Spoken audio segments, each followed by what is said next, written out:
Bonjour à tous, le mardi c'est rugby sur sport24.com avec Baptiste Després, journaliste de la rédaction. Salut Baptiste. Salut Sandy. Aujourd'hui nous avons le plaisir d'accueillir le gardien du Paris Saint-Germain, Grégory Coupet. Bonjour. Bonjour. Grégory, donc footballeur, mais aussi grand fan de rugby. Ah oui, passionné, oui, passionné. Je dirais que c'est vrai que mon métier c'est le football, mais ma passion c'est le rugby, oui.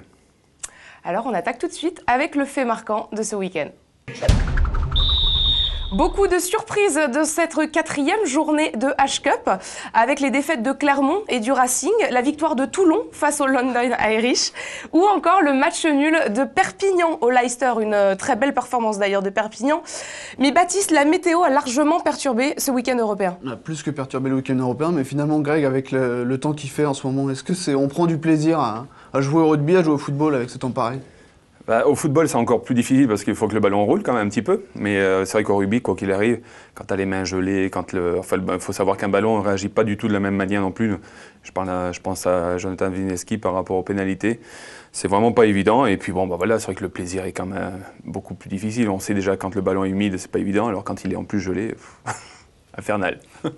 Alors on le rappelle, il y a eu des matchs reportés. Le match Toulouse-Glasgow se jouera ce mardi à 19h à Ernest Vallon, ce qui n'a pas vraiment plu non plus à Guy Noves, qui croit encore une fois être désavantagé, mais en même temps c'est le jeu. Là, comme il dit, j'ai entendu répliquer un peu par rapport au...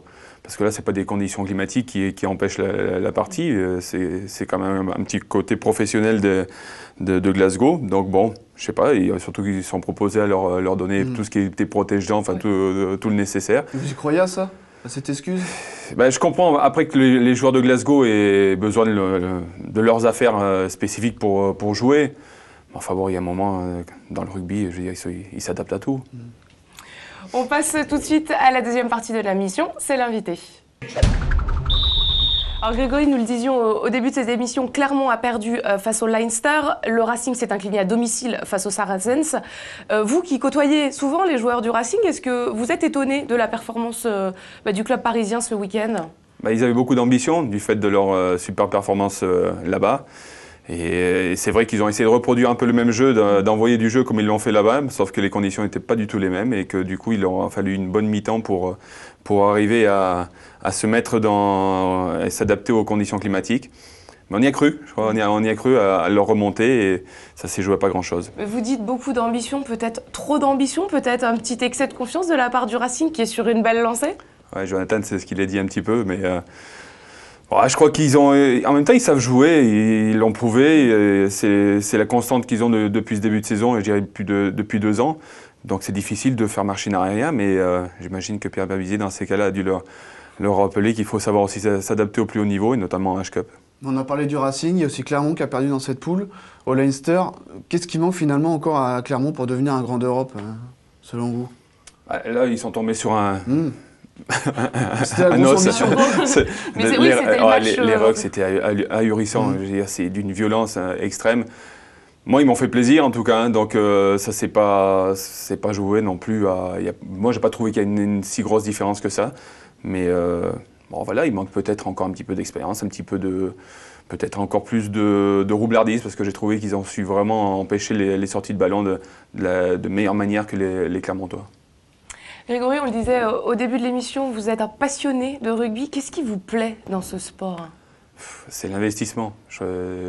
L'investissement qu'ils ont quand on voit le week-end que viennent de passer notamment le Racing, dans les conditions, ils ont donné, Puis on voit personne se plaindre, c'est ça aussi. Je suis allé les voir aussi et je vais souvent voir des entraînements de rugby. Quand on voit la discipline qui s'impose, la rigueur, c'est extraordinaire.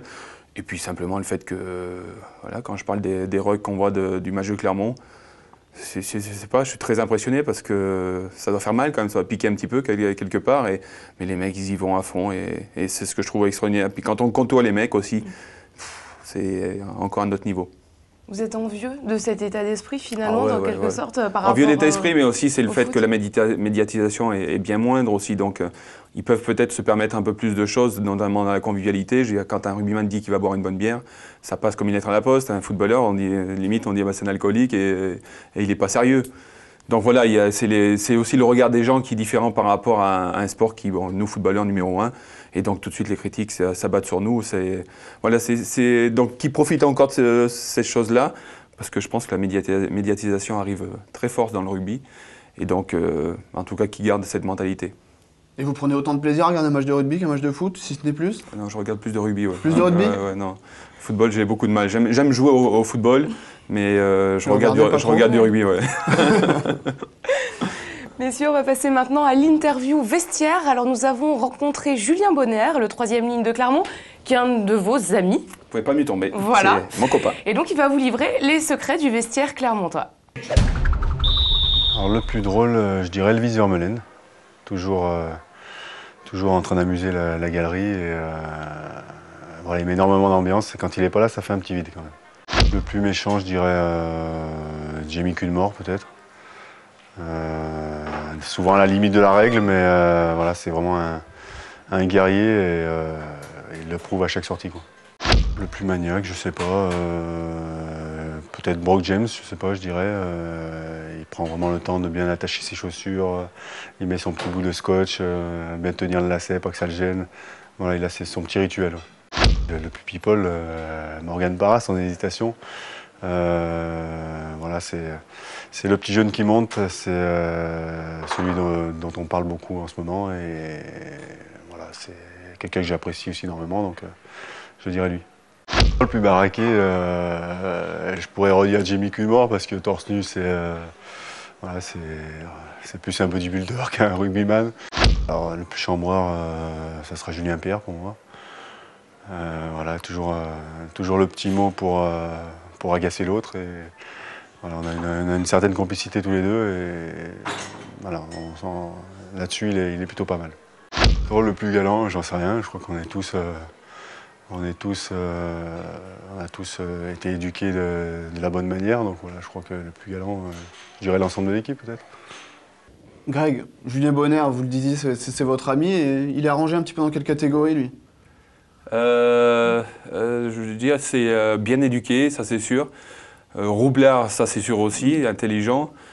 Après, quand il dit pas de bodybuilder, il n'est peut-être pas bodybuilder, mais quand on le voit dans ses agissements, il est costaud. Ouais. Moi, je trouve qu'il a une faculté, c'est d'être quand même vraiment très présent dans tous les rugs, dans tout le travail aérien. Mais à côté de ça aussi, il est rarement blessé, donc ça prouve qu'il y a aussi une certaine intelligence dans sa façon de faire. Là, Julien Bonner joue en 3e ligne. Est-ce qu'il y a d'autres 3e lignes qui vous impressionnent aussi? Parce qu'on sait que c'est... Franchement, tous. C'est un poste où c'est beaucoup de combats aussi. Mais je dirais que j'ai appris aussi à apprécier les 2e lignes.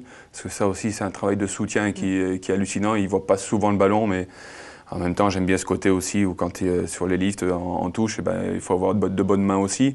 Donc en tant que gardien, j'apprécie beaucoup.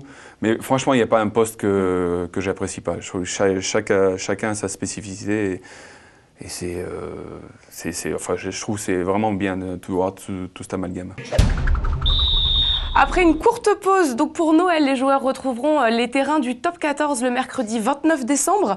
Montpellier, 2e du classement, recevra Biarritz, 4e.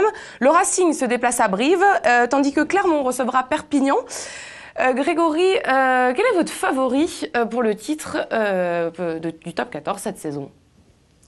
Difficile à en sortir entre Stade Français, Clermont, Racing aussi. Perpignan, ils sont tous là, Toulon aussi. Hein. Enfin, je dirais, il y a vraiment du beau monde. Hein. Ah, donc vous croyez au Stade Français? Ah oui, aussi, oui. Ah ouais, aussi. Non, c'est vrai. Et ouais, moi j'y crois fortement parce que M. Cheka fait un super boulot. On sent qu'il y a une bonne ambiance aussi. J'ai eu l'occasion de discuter des fois un petit peu avec Paris C aussi. Et je pense qu'ils sont bien aussi dans leur petit stade là-bas à Charletti. Ça se passe plutôt bien. Ils ont réussi à regrouper un peu les structures et je crois que ça aussi c'est bénéfique pour eux.